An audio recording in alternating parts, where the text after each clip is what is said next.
The APN's The Pulse podcast will bring you the pulse of America with host Alexandra Levine from the Alexandra Levine Live podcast and host Damon Galdo from the Jersey Shore podcast and host Seth Eisenberg from the Conservative Corner podcast, plus APN's regular guest Eleana Barbera from the Based Mother podcast. Due to life, primaries, work, and CPAC, The Pulse will return on April 1st, 2026, Wednesday at 8 p.m. Eastern Daylight Time. Tonight, the APN will replay last week's episode.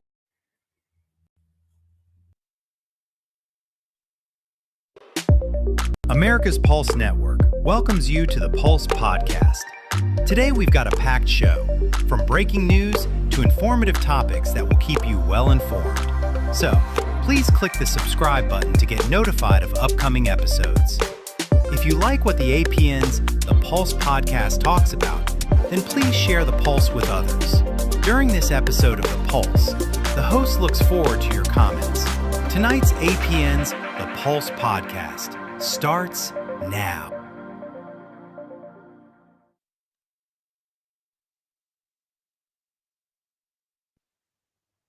Good evening and welcome to The Pulse. I'm Eleana Barbera and I'm filling in for your usual host tonight, so you're stuck with me.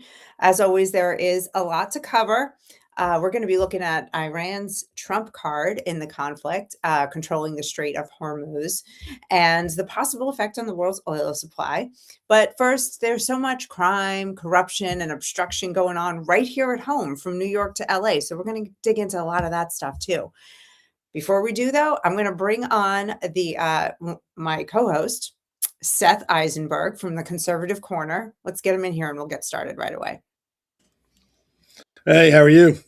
Seth, what's up? Nothing. It's hard to believe, but nothing. Well, let me tell you what's going on around the country then, because that'll give you something to fret about. Let's do it. All right. So, you know, James O'Keefe, the guerrilla journalist, Mm-hmm. his latest, I don't want to call it a stunt because he certainly isn't doing stunts, but his latest, event, he went undercover as a homeless man on the streets of Los Angeles. Oh.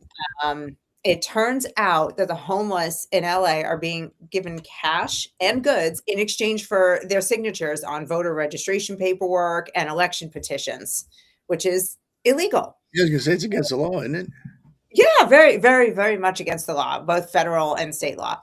So the whole video is about a half hour long. So I just picked out about a minute and a half clip for us to give you a taste of what's going on. Can we pop that up? No, we can't. Yeah.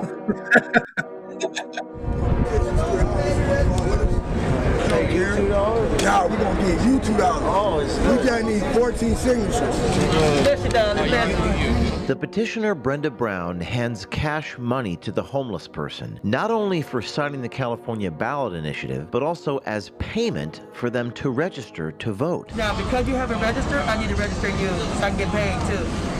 I'm paying you guys, I need to get paid. That is a federal felony. And it didn't just happen once, it happened over and over and over again. We personally witnessed and covertly filmed this happening at least 28 times over the span of our investigation, and that is just in Los Angeles. Many of the homeless have zero understanding of what it is that they're actually signing. But what is that petition for? You know? What's the petition for? I do not know. The petitioners instruct the homeless to enter made-up addresses like Pinocchio Lane. What do I put as my address? Yeah, just put up. You live on Pinocchio Lane? Oh, you can just fake it. Oh, good. And all of this occurring just outside the front doors of shelters and NGOs such as Weingart Center, which have received hundreds of millions of dollars in government money. One Weingart employee tells us when and where to find the illegal cash exchanges for signatures outside, and says the cash being given out is coming.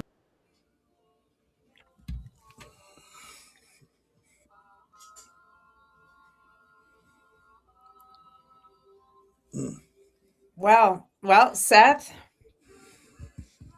what do you think? I'm not surprised. This country is going into the toilet, and all we get is lip service from politicians. Oh, I'm going to do this. Oh, I'm going to do that. We're going to have a hearing about this. They're all making out on it somehow. They're all benefiting from it, or they would stop it. And you can't tell me that no one knew this was going on, that not one of these homeless people told somebody who told somebody who told somebody else. Somebody somewhere knew. Yeah, And then, Keith even goes on to say, like, the cops just looked the other way. yeah, they're all benefiting from it, so they're not going to stop it. Now they're probably going to have to because the cat's out of the bag, so they're going to have to get all, well, that's ridiculous. We need to do something. That's against the law. We're going to put an end to this, and they'll just move it somewhere else. There's no accountability in this country anymore. You can do what you want to do, say what you want to say, and it's fine. It's all good because stick it to the man. It's ridiculous. It's always becoming like a communist third world country. It really is. And I just find it so discouraging because every single day there is another major story like this. And there are so many major stories competing for attention that it's all just white noise. I mean, 30 years ago, any single story that we see on a regular basis now would have taken up the national attention and been dealt with. And now it's just a blizzard of fraud and corruption and abuse. Well, it's because people are justifying by saying, "Well, we're working against Trump by doing this, so it's okay. We're hurting Trump." They justify it in their own heads. It's not wrong. We're fighting fascism. It's not wrong. We're fighting back the Nazis. This is all the Democrats' fault. This is all this is roosters coming home to roost. They've planted the seed in people's head that this current government's a bunch of fascists and Nazis. So now that everyone thinks, well, we got to do what we got to do to get them out of there. So breaking the law is not a big deal anymore because you're fighting the good fight as far as they're concerned. So it's okay for them. And there'll never be accountability. Never. No matter on either side of the aisle, people will be able to do what they want to do. Nobody's held accountable, and it's ridiculous. That's what is, my biggest problem, with the Trump administration is not one person has been arrested. Not one person of consequence has been arrested for fraud or the blatant illegal immigration crimes committed by mayors and city councilors and governors around the country. Not one.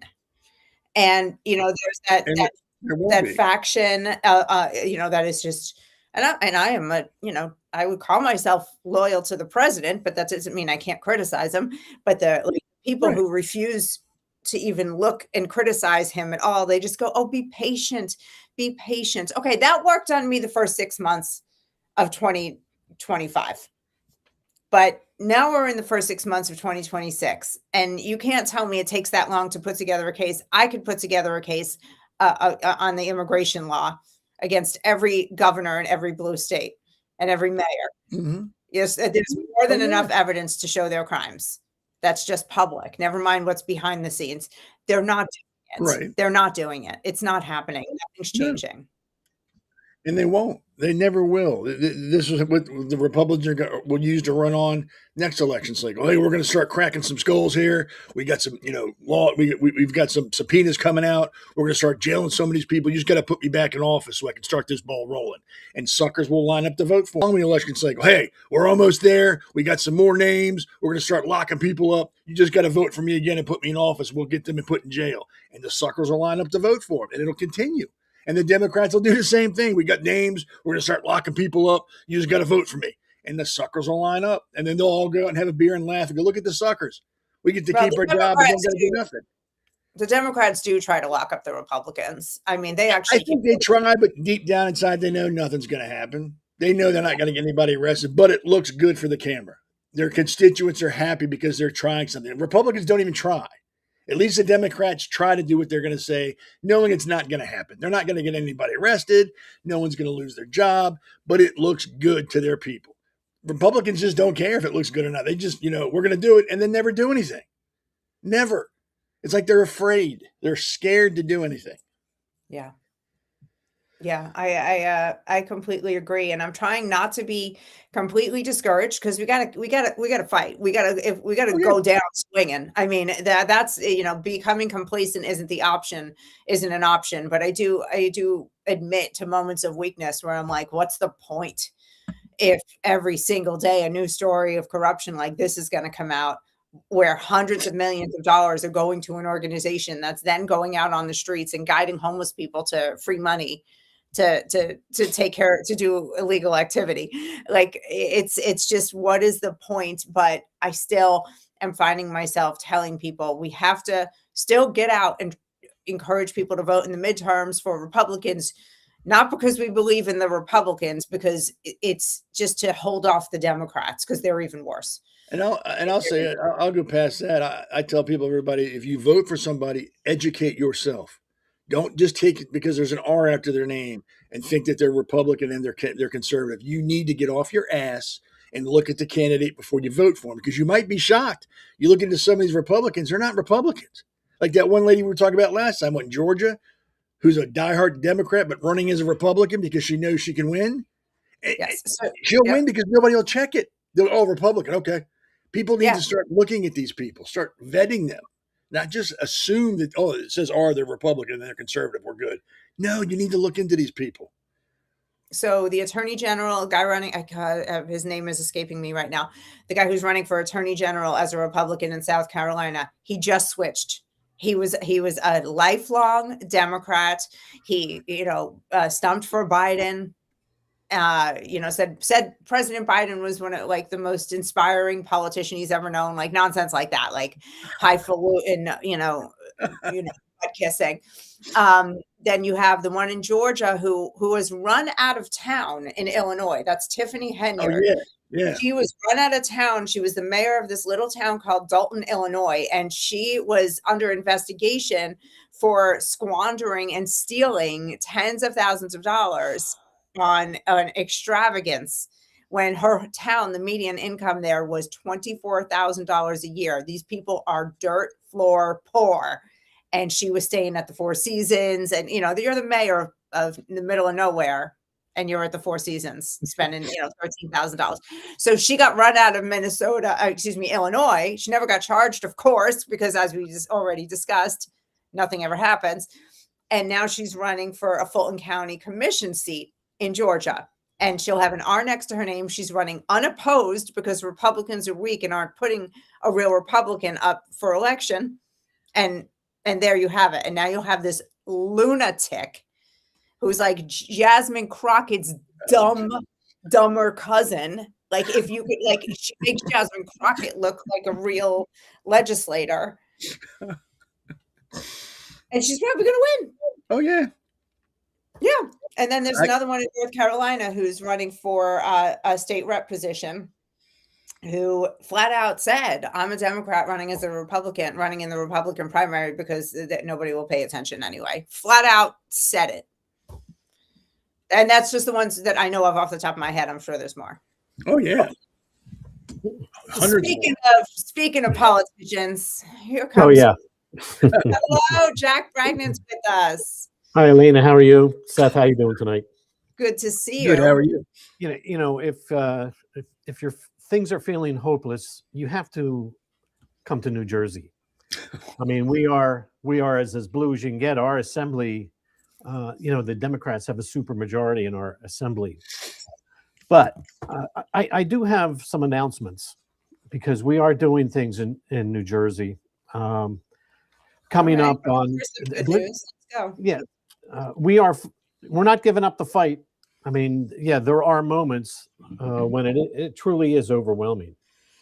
But, there is the upcoming election in November, and the election right after that in New Jersey, we get to flip all the assembly seats again. And this is also the same election that all the state Senate seats come up. So after the midterm election here in November, the following November, we have an opportunity to flip the entire legislature in the state of New Jersey on the assembly side and on the Senate side. It's going to be an uphill battle, but now that's still a year and a half off. So my point is, there is light at the end of the New Jersey tunnel anyhow. So we're not, although it's, a year and a half out. Yeah, they can do a lot of damage in the next year and a half. No question. However, there are 4 bills floating through the legislature. One we're too late on. In the lame ducks session in January, they passed one bill. It's called, they all have to do with illegal immigration in New Jersey. One was called the Safe Communities Act. That was signed into law. And basically what that does is define courthouses, jails, hospitals, health centers, and things like that are all off limits theoretically off limits to ICE. Is that even enforceable? Well, as I dug into it, on the surface, it appears as though it's off limits. What actually happens if ICE is engaged in a targeted raid in a courthouse? This law is saying that as the employees cannot assist in any way, cannot offer assistance unless they are specifically asked, but they cannot help ICE. And it's the same thing. Is that enforceable? Because that sounds like an infringement of my rights. If I'm an employee in that courthouse, I have a right to comply with federal law. Am I wrong? You cannot be compelled to say something you don't believe in, and you can't be compelled to not say something when your conscience says you should. No, this isn't about belief. This is about following the law. This isn't like, I can't wrap my head around how they're saying that, I feel like I could be compelled to comply with federal law. I don't believe legally you can be compelled unless there's a safety issue. In other words, if ICE is going to obviously walk into an ambush or something where they know there is an illegal alien hiding, you have an obligation to warn him from a safety.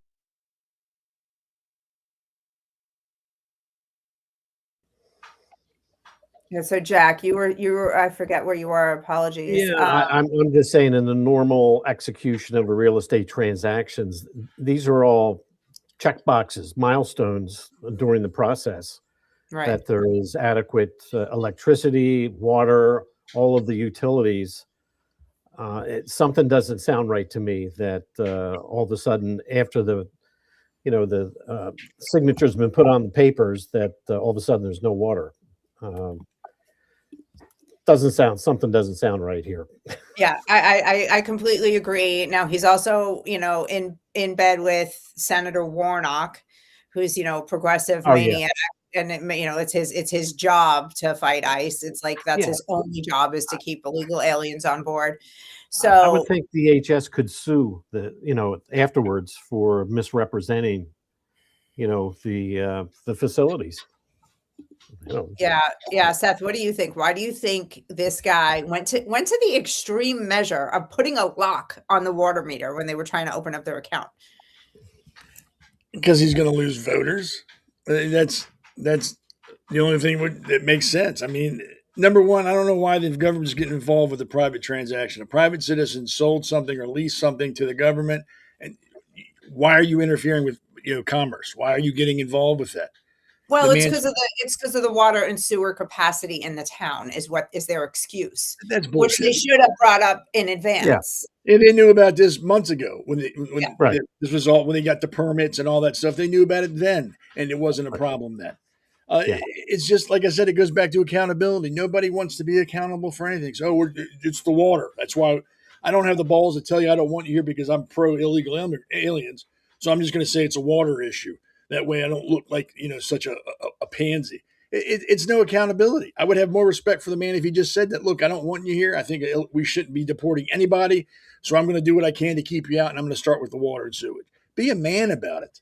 Stand up and sound off like you got a pair. Don't hide behind some BS that everybody else can see through and knows you're lying.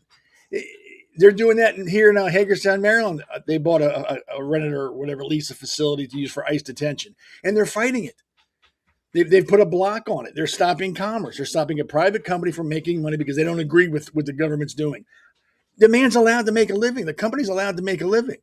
Who cares? As long as what they're doing is legal, who cares? And it's legal. There's nothing illegal about what's going on there. There's nothing illegal that's going on here in Maryland. It's legal. Stay out of it. Stop putting your feelings in front of the law. And that's what they're doing. It's all about feelings. It's not about legal issues. I don't like this, so I don't want it to happen. That's what it boils down to. I agree because DHS even said, like, if this is a problem, we'll just build wells and we'll run on well water. And they're like, oh wait, they're like, because that really isn't the thing. They could fix the water issue if they really wanted to, but they really just don't want it. And the fact of the matter is, this is a detention center that for really just, you're going to have some buses coming in and out. This isn't going to affect the quality of life of anybody. In fact, it could bring thousands of jobs to the neighborhood. There's going to be somewhere between 2,000 and 3,000 employees at the place, plus all of the vendors to supply the place that could enrich the surrounding towns. Yeah. But they literally, let's be honest. This is all because they're Democrats. They want due process. They want these people to go to court. They want them to have in front of a judge. So now we've got to house these people while we put them through this crap. So what do you expect? You can't have it both ways. Yeah, they don't want them. They want them. But you can't have it both ways. You can't say, well, you have to give them a due process, but we don't want to have them housed here. You can't have it both ways. If you want them to have due process, we've got to hold them. If we can't just ship them out immediately, we need to put them somewhere while we give them this due process and spend thousands of dollars per person. You can't have it both ways. You can't want this, but not that. You get it all or none. Was that built for that purpose or some other purpose? No, it was built for a warehouse. It was a warehouse. So it wasn't built for that purpose. And that's why I brought up the point that if there really is a very serious water issue in this town, there should have been occupancy limits put on that and zoning regulations in place from the get-go. Why was it built to begin with if you were this close to running out of water and sewer capabilities? So it's all fishy or grossly incompetent or both. These are, Seth mentioned, these are in the permits. The permits are the ones, that's exactly what gives you the green light. You got enough water, here's your permit. Well, I don't know if they got to that process, before, if you would do permitting before a purchase. I'm not sure how that works. But you would be looking at zoning and occupancy and things like that for sure. Yeah, even when you buy a house, they go through, the inspectors will come out even before you buy a house to make sure when you buy. And I'm pretty sure if they're going to house people, the fire marshal had to give his blessing. Like, how many people are going to be here? Okay, then you need to have so many sprinkler heads, and you have to have this and that. So they knew this didn't just sneak up on them. They haven't started the construction on it yet, but they knew. Like I said, the Facebook post proved that they knew before the sale went through. Yeah. And they had been kvetching about it. This was a strong arm move that a weak man made, who thought it was a strong arm move. And what he's done now is put his city in the national spotlight and made himself into public enemy number one among conservatives who want illegal aliens deported. So big embarrassment for social circle, if you ask me. Really? It should be, but we'll see how this plays out. I'm sure that DHS is going to win in the end, and this will be an operational facility pretty soon. Yeah. Mm-hmm. Yeah. All right, guys, we got more ICE-related news right after the break. America's Pulse Network. The mainstream media is bought and paid for. The truth is twisted to fit their agenda. But America is waking up. Because podcasts are the future for trusted media. Welcome to the America's Pulse Network. It is a network built by patriots that upholds the Constitution. But America's Pulse Network stands for God, truth, and the America First movement. There is no corporate propaganda, no government spin, just real news, real talk, and real voices fighting for faith, freedom, and the future of this great nation with common sense. Here are some of America's Pulse Network podcasts. Alexandra Levine Live, hosted by Alexandra Levine. Jersey Shore Podcast, hosted by Damon Galdo. The Conservative Corner, hosted by Seth Eisenberg. The New Jersey State House Watch, hosted by Jack Brangan and Constance Detzel. APN's The Pulse is moderated by either Alexandra, Damon, Eleana, or Seth. Also tune into America's Pulse Network on the following social media platforms: X, Rumble, Truth Social, Parler, Facebook, YouTube, and Spotify. Join the revolution because the pulse of America beats for God and country. America's Pulse Network is for faith, family, freedom, and truth. All right, welcome back. You guys ready for more ICE fun? Sure. All right. Well, the governor of Massachusetts and her attorney general have an announcement to make. Pop it up. I can hardly wait. Across the country, ICE has been instigating, antagonizing, and causing violence in our neighborhoods. People have been shot and killed, ripped out of their cars, and assaulted and attacked for peacefully protesting. Enough is enough. Today, we're launching a new online portal where you can report misconduct by ICE. Share your stories, upload photos or videos to help us spot any type of overreach or abuse of power here in Massachusetts. We'll also connect people with legal support and use this information to make decisions that keep people safe. Because no one is... Seth, what do you think about ratting on ICE? Ever since there's been law enforcement, there's been people who are anti-law enforcement because nobody likes being told no. Nobody likes being held accountable. And that's all they're doing. And like I said before, nobody wants to be held accountable. They're not just willy-nilly walking down the street shooting people.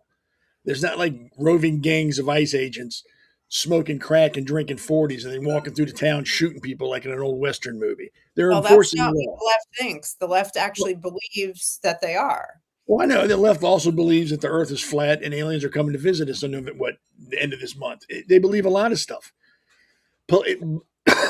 What people don't understand is, believe it or not, law enforcement doesn't want to interact with people in a negative way because that's paperwork that they have to do. Not just a little paperwork, a lot of paperwork. And they don't want to do that. So if they involve with somebody, it's because there's a reason. And if they're pulling people out of cars, it's probably because you've broken the law. They're not just, like I said, straight on the street corner and the first blue car that stops, they rush out and drag the driver out and start punching them. They've broken the law. If you're here illegally, you're breaking the law. I don't care about whether you're a law-abiding citizen. No, you're not. You're here illegally. The key word there is illegal. You're breaking the law. You're going to be held accountable. And these morons everywhere, well, we're going to do this. ICE can't do that. It's federal law. It makes a good soundbite. People think you're really cool and you're a badass for standing up to the federal government. But at the end of the day, you can't do a thing about it. They are the federal government. State law can't be more lenient than the federal law. It has to be more strict if it's going to be adhered to. So if they're saying ICE can't do this, the hell they can't. You can't stop them. Like Jack was talking about, they can't wear masks. You can't tell them that. They are federal law enforcement. You have no say in it on the state level. None. You're going to send a sheriff out to lock up a federal agent? That's not going to end well. They're doing their job. They're arresting illegal immigrants. If they fight, they get their wigs split. If you pull a gun or try to fight with them with a weapon, you're going to get shot. This is common sense. The best way to avoid all this is become a legal citizen. Don't go to protest with a gun. Don't fight with federal law enforcement. Do what they tell you. The place to fight is in court. Go to court and tell a judge what happened. If you fight on the street with law enforcement, you're going to lose. That's why resisting arrest is a crime. Especially with a gun. Yeah, and if you have a gun, don't pull it. Tell the cops, I got a gun on me. I got a permit and I'm carrying a weapon. Tell them. I know all this common sense stuff, but they don't like being surprised like that. Jack, is this legal? Because this really feels like they're almost encouraging people to antagonize and interfere with ICE operations, because you can't. They use this very careful language. Take pictures, take a video, but a lot of these people who have gotten into confrontations, that's what they were doing, but they added this anger and these actual obstructionist activities. What do you think? Yeah, I mean, they're very careful to take it right up to the edge with where you don't impede them, but you blow whistles. When I see something like that, look, you've got Mikey Sherrill in New Jersey, you've got Spamberger in Virginia. And then you have this lady. I'm not even sure what her name is, but it's all the same recipe in these blue states. When Mikey Sherrill took office, within a week, she came up with a portal in New Jersey where people can do the same thing, report ICE activity. You can report where they are, and also you can report where you think there's violations. And the justification is that we're going to take all this and save it for future lawsuits against ICE. But it's the same thing. And these laws that I just read off, I heard Spanberger, read off a week ago, Virginia's version of this don't help ICE law. It's the same stuff. So it's the same recipe over and over again. Is it legal? It sounds like it probably is if you don't impede anyone. But, they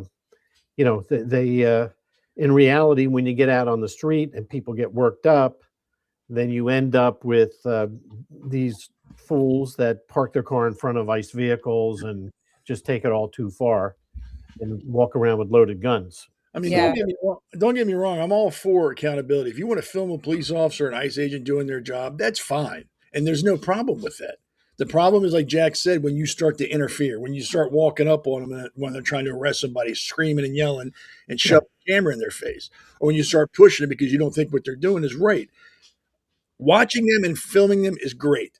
As long as you don't get involved, I'm all for it. It's when you start to involve yourself in an illegal activity of a law enforcement officer, and then they turn around and knock your teeth out of your head, then you play victim. Like, well, I wasn't doing anything wrong. You can't do that. Stay out of their way. If you don't like what they're doing, go to court. Write a letter to your congressman. Tell a judge, tell the news. The place to fight them is not on the street because you're going to lose. Yeah. They have the legal authority to do what they're doing. You have no legal authority to get involved. That's the problem with this type of video, though, is that it's creating this fear and anger and separation and hatred and creating this darkness around ICE and fostering that mentality that's going to create the situation you just mentioned. Yeah, you're right. They know what they're doing. Like Jack said, they bring it right to the edge and then they stop. Like, hey, you should videotape them and watch them.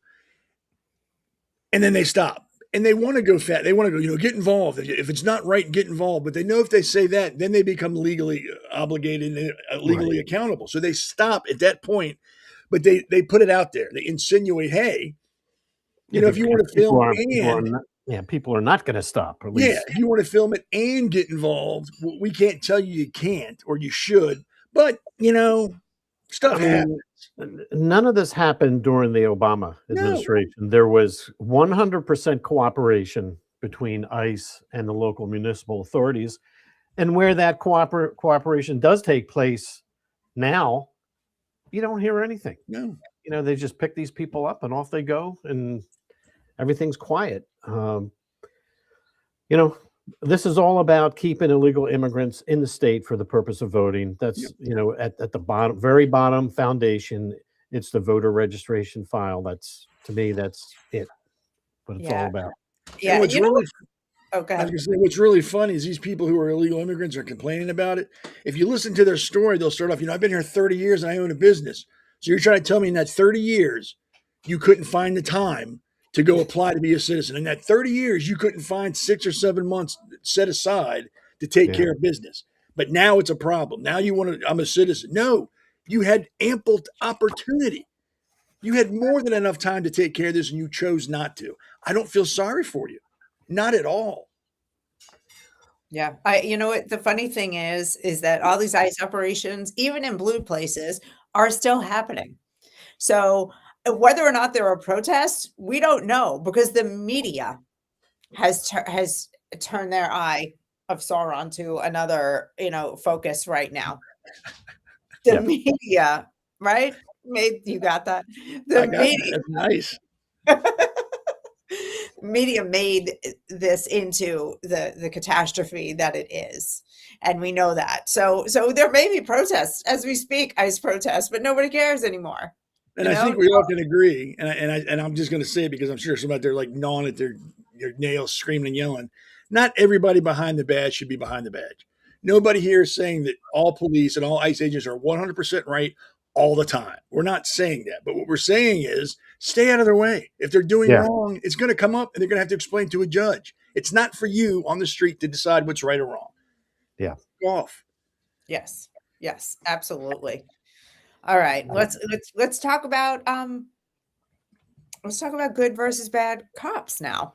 This is you just made me the perfect segue. All right. Come on.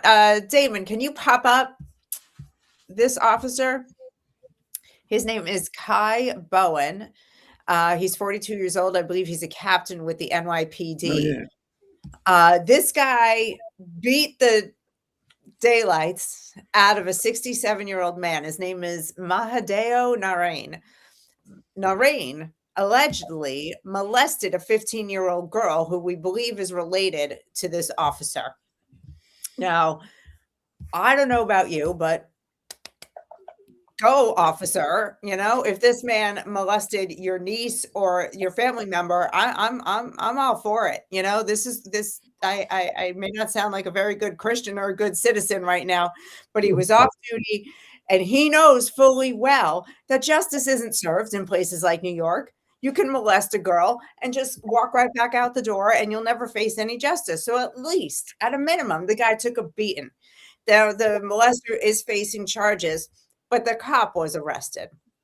And he is facing assault in the second degree, criminal obstruction of breathing, because he choked the guy a little bit, and harassment charges. He's now, going back. If you're off duty, you're functioning as a citizen, right? Not an officer. It's like being in the military. Even out of uniform, you still have a code you have to conduct yourself by. Gotcha. All right. Even without a uniform on, you were still held to a higher standard. All right. So shoot, what do you think? Seth, I'll start with you. What do you think? While personally, I agree with what he did. I think that the molester deserved at least the ass whooping he got. Unfortunately, he's a police officer. Yeah. And it's as hard as cold and callous as this may sound, is he has to separate those two. He's a cop first. He's going to be held to a higher standard. He would arrest somebody else for doing that. So he shouldn't be surprised if he gets arrested, and he needs to be held accountable. While I agree with what he did, I 100% I agree with what he did. The guy deserved it. I don't dispute that at all. It's not for him to do that because he would arrest somebody else for that. All right, I hear you, but you're talking about accountability in a city that criminals don't get accountability. Jack, do you think this cop will get a harsher, harsher justice than a street criminal would? Unfortunately, yes, because he's a cop. All I can say is I hope that he doesn't. In fact, this is where I would hope that the judge would use some discretion. Yeah. It's unfortunately it's going to boil down to what judge you get. I mean, look at it this way. Do you really want a cop who allows his emotions to take over and he does this, dealing with you if he's having a bad day? Who's to say he might not take something else personally and decide to beat somebody else up? And I'm not saying what he did. I agree. I'm a father. He's not a rookie, and it doesn't seem that he's had this problem before. I think this was a personal matter. I am defending him because as a woman, also as a woman, when you're mistreated by somebody and somebody that loves you comes over and takes care of that, it actually erases a lot of the pain. It takes care of, you know what I mean? It makes you feel like, I was disrespected, but okay, I really am valued. There's a psychological thing that happened there that wouldn't have happened if he didn't do it. And I know I'm walking a dangerous line here, it's not, advocating for vigilante violence, but when the government charges us money so that they can protect us, and then they don't do it. My old man was a cop for 20 years. I am pro cop. I am not bashing this cop at all. I'm just saying. No, you're not. No, I don't feel like you. It doesn't feel like you are. I empathize with the man because I'd have done the same thing. But on the other side, like I was telling Jack, he's held to a higher standard. He has to be able to. Cops see horrible things every day. They see humanity at the worst. Very rarely do they deal with somebody who's having the best day of their life. They have to be able to back up from that and look at it objectively and logically. They can't let their emotions get involved, because if they do, number one, they're going to lose their mind after a year. All the shit they got to see, they're not going to last. I empathize with the officer. One side of me is glad he did it. The guy deserved it. The other side's like, you need to be held accountable because you're a police officer. You embody the law. You are the law on the street, and people need to trust you. Yeah, you're right. You're right. Well, maybe can we just agree, like a nice little slap on the wrist? Yeah, I hope he doesn't do any serious time. I hope he doesn't lose his job. I hope maybe a stern talking to, a suspension, lose some pay, lose a little rank, and then go back on the street. I hope that's all that happens to him. I really do. Now, didn't they lose qualified immunity? In New York? Was this in New York? I don't know. I know a couple of states took it away. I don't know if New York was one. I'm just wondering whether the perp can sue him now for. That would be ballsy. Well, yeah, but this was off duty. So qualified immunity really has to do with on duty stuff, doesn't it? Most of the time, uniform. In the course of your duties as a police officer, it applies. So this was like as two civilians. So yes, so the perp could probably sue him for, his emotional distress or whatever. Yeah, he could. His physical, when he got choked, it was distressing, I'm sure. I hope it was. It was very distressing. Choking was an accident. It was an accident. I slipped. I'm sorry. I'm not trying to choke you. But yeah, he's held to a higher standard, unfortunately. And he's got to face some type of account. He has to. It's one of those things where I'm like 50-50. Like, yeah, good. You should have, split his head with a baseball bat. And then the other side's, well, you know what? You're a police officer. You should know better. You can't get yourself in that situation because you would arrest somebody else for doing the same exact thing as you just did. Right. So I understand, but there's got to be some accountability. There has to be. All right. Agreed. Let's move on to a darker topic. Let's pop up this lady's picture here, number 5 from New York. This is Deborah Glick. She's a New York State Assembly member, and she is trying to pass a law to force New Yorkers across the state to turn off all of their outside lights starting at 11 p.m. every night or face hefty fines. She says it's going to save the environment, and then people will also be able to see the stars if they're in the cities. Right, we can get rid of her. I can't even stand her face. To me, this just seems like just wild overreach, extremely impractical, pro-crime, but they keep coming up with new ways to police our lives and just new ways to just new ideas that will, that are more bizarre than the week before. Jack, now, we keep our light on out front and back for safety reasons. Mm-hmm. I'm not turning them off, and that this would be an invitation to people looking for trouble when it's dark. Imagine your wife is out and she's coming home late, or your kid is out, at a job, working, even doesn't matter, working or for pleasure, and has to walk up to a dark house, walk up a dark flight of stairs, and get mugged because somebody could just be hiding right at your front door. I mean, who would? It's insane. The problem is who elects these people to, get into these unless this is just out and out cheating again, by the Democrats. But she didn't lose her mind, yesterday when she came up with this idea. She was probably a nutcase half her life, but they still, vote her in. That's the astounding thing. Some are so astounding. I can't. It's got to be cheating. I just can't believe some of these people are elected. Well, I'm sure you'll be facing something like this in New Jersey soon, because they'll catch wind of it and they'll just say this is a delightful idea. Yeah. Everything comes here. We're a magnet for that kind of stuff. Do we know the status of the SAVE Act? Anybody hear anything? What the latest? Is it still being filibustered or something? I think it's going to be brought to the floor for debate. I think I read. Yeah, that's debate is next. Yes. So it was advanced to debate, but I just don't see that's another thing. But what Seth, just weigh in on this New York. The level of their stupidity no longer amazes me. I'm not shocked. I mean, turn off your lights so we can see the stars. Okay. Just don't do it. Just, okay, I'll turn my lights off for you. Whatever. That's the dumbest thing I've ever heard in my life. They're it's just saying they're going to enforce it with fines, hefty fines. Who's going to do that? Who's going to enforce it? That's almost unenforceable. Were the cops going to go? They're going to have the light police now, going to come around after 11 and start writing tickets because you have your lights on. The cops aren't going to want to do that. Like I said, cops don't want to do paperwork. That's the least of that's the lowest on their priority list is more paperwork. They're going to have who else? Would housing authority police do that? You can't enforce that. It's unenforceable. Again, it makes for a good soundbite. The tree huggers now like her. She'll get their vote. And everybody's life will go on unchanged. It's ridiculous. Turn off your lights at night because it'll save the environment. What? Isn't that why we have LED lights to save the environment? Now what? Those aren't working. Now we got to turn them off. What? They need to make up their mind. Yeah. Yeah. No, they don't. They don't really care.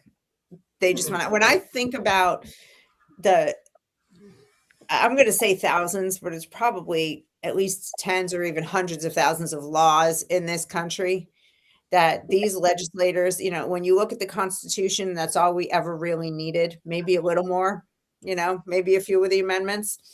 That's all we really needed. And, the thousands of laws that they've written just to keep themselves working, just to little by little whittle away at our freedoms. Yeah. It makes me sick to my stomach, angry. I can't even I start to spaz on anger when I think about things like this.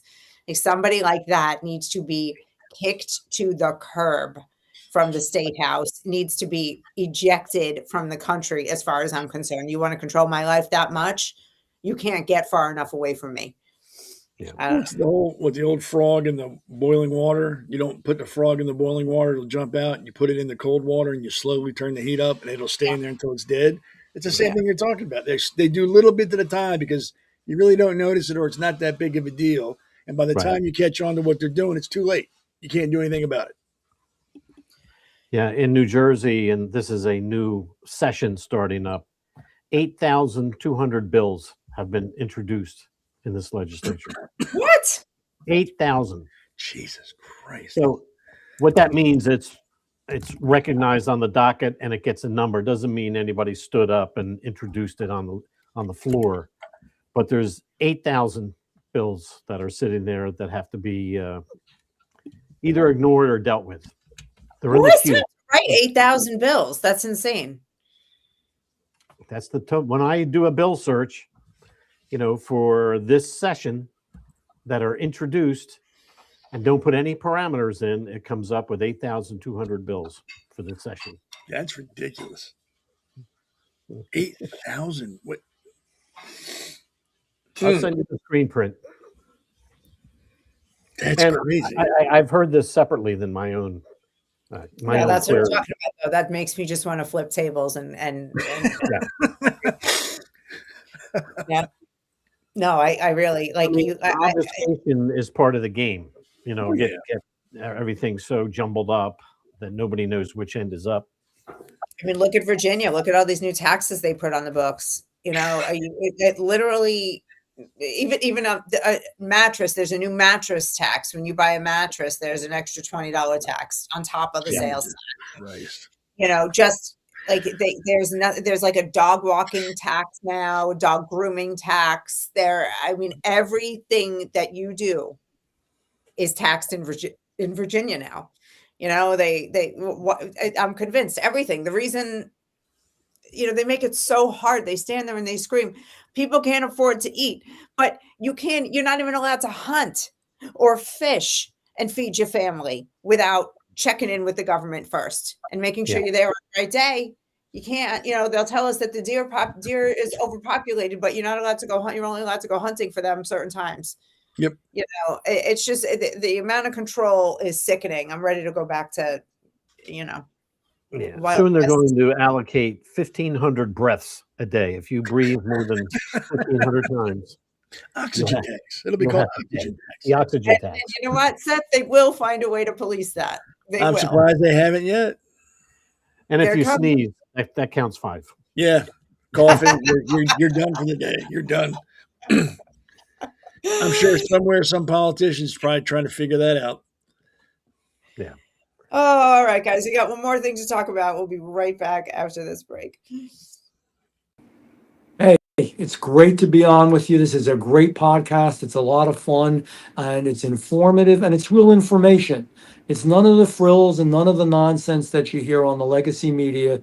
Just telling the story of what's happening right now. It's what I do with my newsletter that I get out to anybody who wants to see it. It's what you're doing with this podcast. America needs to know what the real deal is, and you're the real deal. Welcome back. All right, guys. So, I don't, in all of my content, I really don't get into this Iran conflict very much. You know me, I have limited, deep knowledge, limited in depth, I should say, knowledge of Middle East affairs. And so I try to just learn and take it in. So understand where I'm coming from here. But wherever you stand, I can't imagine that you're not interested in what's happening at the Strait of Hormuz. It's only 24 miles wide. It's one of the world's major oil shipping choke points. Something like 20% of the world's oil passes through there from the Persian Gulf into the Gulf of Oman and then ultimately out into the Great Wide Open so it can travel around the world. And it just, for if you're watching and you're not sure where it is, we brought up a little graphic here to show you. Just can we pop up number 7? There it is in the circle. That's the Strait of Hormuz. It's Iran to the north. So you've got to get through that strait. What's happening? Iran's kind of got a trump card with the strait right now, and they're controlling it. And they're, for the past couple of weeks, they've been controlling who comes and goes, and they're really limiting what's happening. And they have rockets and missiles and drones, which is pretty much all they have left because they've pretty much been decimated. We can get rid of that graphic. And they're threatening to use them against oil tankers that come through without their permission. So they have a little bit of a strategic advantage. It's like I said, probably their only card that I know of. And oil prices are going to go up because of this, or are going up. What's next, Jack? Because this can't last forever. First of all, they're going to figure it out. That this will end soon. I mean, these guys, they have war gamed this strait probably over and over again. And I believe Iran did this back in the 80s sometime. They shut it down. They don't have enough missiles to really keep it down. What I'm afraid of is that this is a regime that will take everything with them. They'll kill all their people, destroy all their resources, before they finally say uncle. They're going to just bust up everything. And that's how they strike me. But yeah, this is definitely a bump in the road. But I put my faith in Trump and Hegseth and the rest of them to figure this out. I'm sure they saw this coming. I mean, they had to know this was an eventuality. Yeah. But it is their only, I guess it's their last hope here, is to disrupt the world economy. And I guess they're doing that for a while, but they will pay with their lives, unfortunately. Eventually we're going to knock them out. It's as simple as that. Yeah. Seth, now you've served, you were in the Navy. Thank you for that. So you have a different perspective on this. What do you think what's next? They're blocking the Strait of Hormuz because the U.S. Navy is allowing it right now. That is not a mission specific, I don't think, at this point. As soon as the Navy turns their attention to the Strait, it'll end. Just because you got grandpa's canoe and a shotgun in it doesn't mean you have a Navy. The U.S. Navy, and I've said it before and I'll say it again, is the most awesome killing force on the planet. with just one battle group, we could level most countries. We have I think 3 battle groups in that region now. Iran is only doing what they're doing at sea because we are allowing it. The Navy isn't focused on that right now. I think they're still focused on making sure the ground is taken care of. Once they turn that attention to the strait, it'll be over in 20 minutes. So Iran should laugh it and yuck it up while they can, because the Navy's coming and it's not going to be pretty. So yeah, that's the only thing that's allowing them to do it now. It's not because we can't beat them or because we're afraid of them. It's because we're not focused on that right now. That is not a mission at this moment in time. From what I'm guessing, I haven't been in a while and I don't have any secret knowledge. I'm just saying if it were a mission point, it would have been handled by now. It'd have been done. Yeah. There's a reason it hasn't been handled yet, right? Yeah. I think they're probably waiting to see if other countries are going to help. I think it was a South American country sending over some frigates. Well, actually, that's a good point. I'm astounded at Europe. You know, they are. I'm not. They just folded. I'm not. This is not going to go over well down the road. And that's what I was going to say. I think that America should remember what countries helped when it comes to the strait and what countries did. And if you didn't help, there's going to be a toll from now on. You're going to use the strait. This is ridiculous. You don't get to let us fight the battle and then benefit from us doing it without being involved. That's not going to happen. Do you think they'll take Karg Island? I'm sorry, Jack. Do you think they'll take Karg Island? I think they should. I think they should. It depends on what they want. If this is just about a regime change, no, they won't. They'll destroy the defenses there. They'll bomb it back to the Stone Age and then pull out and let the Iranians do what they want to do with it. If this is about occupying or putting boots on the ground, then yes, we're going to take it. We're going to occupy it. We're going to hold it. I hope we don't put boots on the ground. We don't need to get involved in a ground war there, because that's going to turn into an Afghanistan and Russia. It's going to be drawn out for years, and we're going to be fighting an unconventional war. Yeah. So I hope this is all just about beating the hell out of them, pushing them out of the way, and then going, hey, Iran, do what you want to do. We've cleared the path for you. Pick the kind of government you want. We are no longer involved. Goodbye. We're going to hang out in the strait to make sure none of that crap happens again. But as far as your country, do what you want to do with it. We're out of here. Yeah. Yeah. All right. Well, this is definitely not boring. And at least it's keeping us from talking about ICE protests for a little bit, right? Yeah.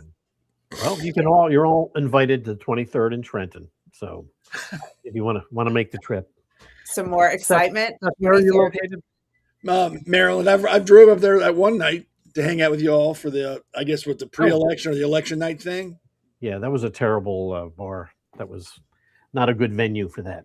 Yeah, that was a little weird. Little ratty.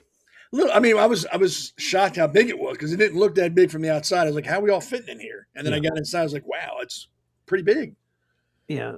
They had a band in the room that was so loud. It's like having a full band, rock band in your living room, right? Yep. It just drowned out everybody. It was a hard place to podcast from. I mean, I was because I was calling in. I was a guest, and I could hear that you guys couldn't hear anything, and it wasn't the best setup, but no, what are you gonna do?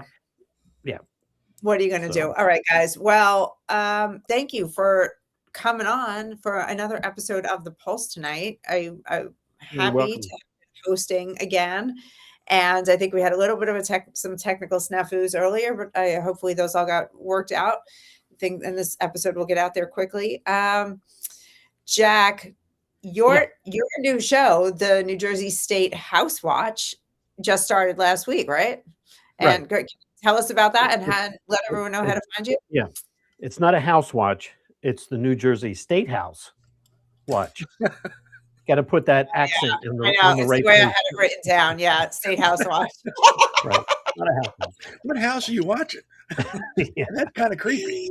Oh boy, it's late. It's late. I can't even straight. Yes, thank you for clarifying. State House Watch. We are, the whole purpose of our gig here is to bring on the movers and shakers in New Jersey at the legislative level, in the legislature, and the leading activists, parental rights activists, and assembly people, and the state senators. So these are all people that will be involved with parental rights, abortion issues, a lot of the sanctuary state issues and that sort of thing. So for the New Jersey folks, we have Sean Hyland coming up Tuesday, and he's leading parental rights activist. After that, Melanie Dragone, and she is a Maha lady of New Jersey, her organization. So she's all about vaccines, which is a big deal because New Jersey has withdrawn from the CDC recommendations, and we have teamed up, I think, with Virginia, Connecticut, and a consortium of blue states now that will be determining vaccines in the state of New Jersey and these others, which is a little scary. And then another Assemblywoman, April 28th, Dawn Fantasia, who's one of the leading advocates for everything from budget, so on and so forth. So I think we have a good lineup, and we're trying to get some other people out into May and June, and it's with Constant Ditzel. Awesome. And we're going to be on the second and fourth Tuesday of every month. And if you're not available then, you can download at Apple and Spotify and Amazon Music on demand. All right. And I hope you'll grab some content at that rally on the 23rd. You know, make sure to film a little bit and get some pictures and report back. We want to hear, what people have to say out there. Yeah, we'll do. Well, awesome. And Seth, so your show, The Conservative Corner, what do we got? Sunday nights at 7? Is that correct? Yeah, there's a little hiatus. I've got some issues I got to address here, and it's going to kind of put the hold on that for a while. But I'm still on the pulse, and you can find me on X at Conservative Seth, and then on Facebook at The Conservative Corner. And you can watch my madness on either page, keep up with it, and try to figure out what psychosis I'm suffering from at that time. That's my favorite game. It is. It's fun. It's like, what personality is going to come out tonight? Let's find out. Yeah. What was the name of that movie? What's wrong with Aunt Diane or something? Or what's wrong with Seth today? Yeah. Or instead of Sybil, just Seth. All right, guys. Thanks for watching. If you enjoyed this show, make sure to like, subscribe, share the episode, tell your friends about the America's Pulse Network, and we will be back here on the Pulse 1 week from tonight, 8 o'clock next Wednesday. We'll see you then. Thank you guys for coming. Okay. Good night. America's Pulse Network thanks you for watching tonight's episode of the Pulse Podcast. See you at the next packed episode that will take you from breaking news to informative topics. So please click on the subscribe button to get notified for upcoming episodes. If you liked what the Pulse covered, then share the Pulse Podcast with others. APN's The Pulse hosts look forward to seeing you on the next episode.